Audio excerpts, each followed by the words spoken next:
Hey, so welcome to another episode of Overcoming Addiction. And I am Sandy or public publisher SR Mays. And what I like to do in these videos is point out the dangers of addiction. And in particularly, I want to bring awareness to the dangers of uh, addictions. Lately, I've been in these videos. I've been talking about opioids and particularly fentanyl lately. So I think I mentioned in the last video on the opioids that I would talk about this new drug that's going around. It's called Tranq.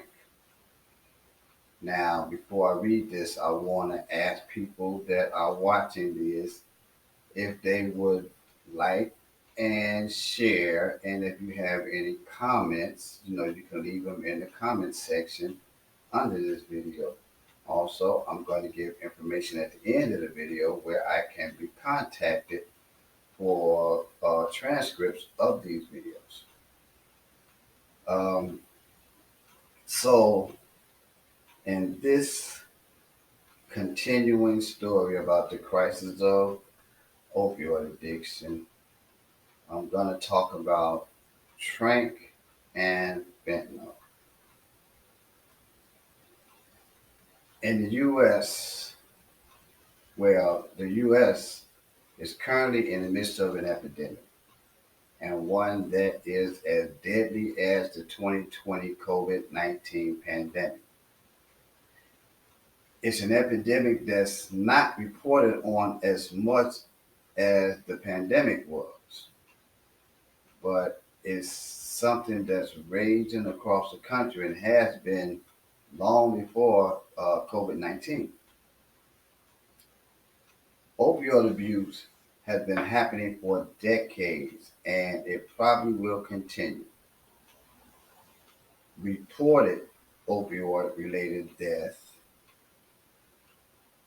the reported opioid related overdoses numbers have risen every year over the past 20 years. In 2021, there were over 107,000 reported deaths from opioids such as heroin and the man-made drugs, fentanyl and oxycodone. Now there's a new, even more deadly drug on our streets, and it's called Tranq for short. Tranq, which is clinically known as xylazine, is an animal tranquilizer. It's now being mixed with heroin, fentanyl, and other illegally purchased drugs in an attempt to strengthen or extend the effects of the other drugs. Adding animal tranquilizer to opioids will cause the heart to completely shut down. Uh, Fentanyl is dangerous by itself, and taken continuously or in an extremely large amount. In fact, actually, you can take, like it says, 2 milligrams of it and it can kill a person. So fentanyl itself is dangerous, but now they're adding this other animal tranquilizer, xylazine. According to DEA reports, heroin users began experimenting with xylazine in 2003 down in Puerto Rico, and by 2006, it was spreading across the country. So think about that. This is year 2023. As I said, opioid addiction has been going on for over 20 years. And in 2003, they were experimenting with adding, make, putting additives in heroin. This is how they came up with adding fentanyl to heroin. And fentanyl is a lot cheaper drug to manufacture than heroin. So people were getting huge amounts of fentanyl for the same amount of money they were spending on heroin.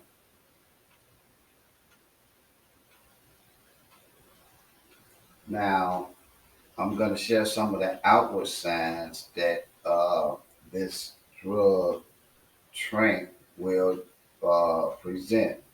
And this is how you can recognize a person that's using Tranq or that has been taking this xylazine animal tranquilizer, and they're probably doing it unknowingly.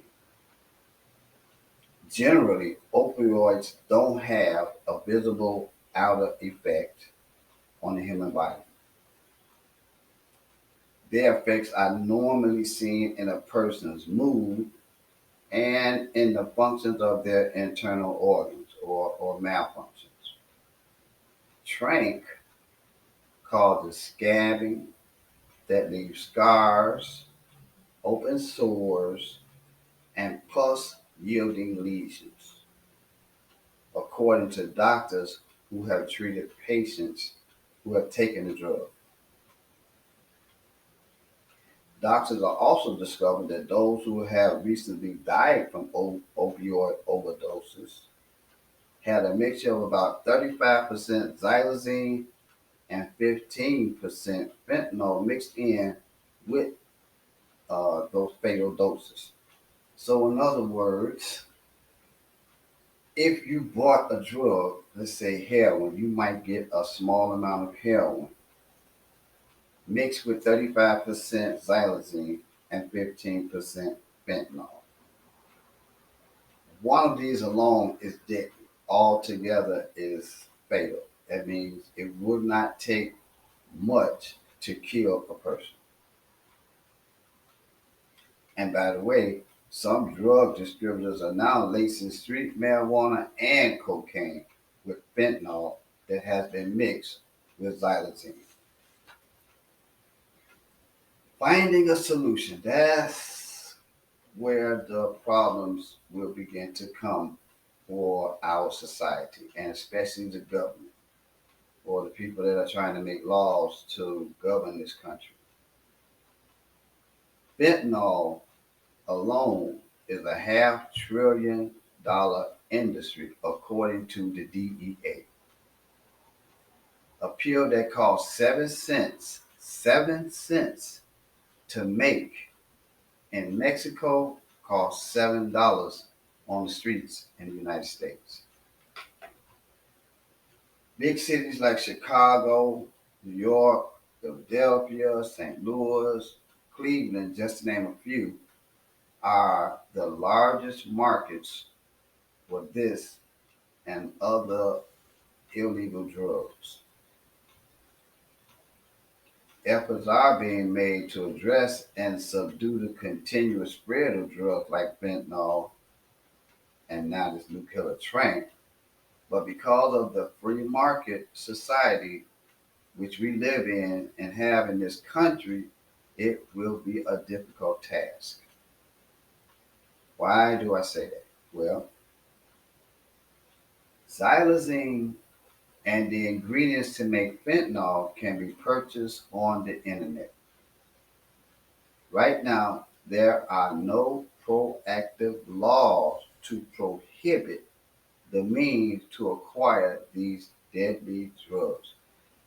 There are what you would call warehouses in China, in Mexico, and I'm now hearing in India where you can go online, order these drugs like you do at a warehouse, and they'll ship them right to your door. And we have no laws to regulate this action. Now, luckily, there are outreach organizations in most of the big cities that have this problem, and they offer assistance to anyone who wishes to avoid dying from a deadly overdose of one of these lethal opioids. Now, as you know, naloxone is something that they use to counter fentanyl overdoses, but that stuff does not work this new drug, Tranq.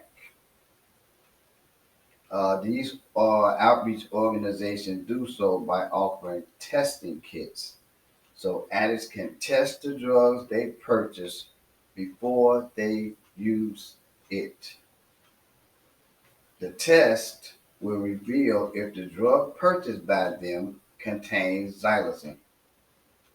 The thing is, they must share the results of their findings with other addicts who purchase their drugs from the same dealer.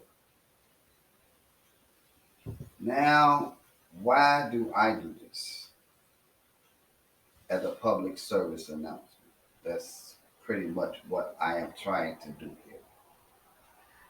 My aim is to hopefully make our communities aware of the dangers of opioids. People of color in low income neighborhoods account for the majority of overdose deaths in this country. The documentaries I've watched do not mention this fact, and I've watched a lot of them. And I haven't seen people of color being interviewed for these documentary programs. And I have yet to see footage shown of the low income neighborhoods where opioid abuse affects the most people. In every documentary that I have watched, there's been a billboard uh, created by the community of someone who has lost their lives to opioid addiction. Not one of the people on these billboards was a person of color. This crisis affects every race, and this includes the rich and the poor. In fact, we all know that Prince was his death was due to opioid abuse. And like I say, this crisis affects people of every race. But there's no doubt in my mind that the African Americans suffer the most. And these are the ones that I'm trying to warn. Again, I want to thank people for watching these, and I would like for you to share. And um, don't forget to purchase my book, The Effective Use of Spiritual Tools. It's a book with tools that I use to overcome addiction. And even if you're not someone suffering, you may know someone that is. So share these videos and uh, mention to someone about the book. The goal here for me is to save lives. Again, thank you all for watching. And if you have any comments, again, leave them in the comments section uh, under this YouTube video. Also, you can email me, and the email address is under right here. And it's sandymays223 at gmail.com. And I mentioned the book. You can purchase the book through Amazon, Barnes and Nobles, at She Publishing LLC.com. No, .org. I'm sorry. Or you can go through Walmart and purchase it online. I would also like for you to tune in next time for another episode of Overcoming Addiction.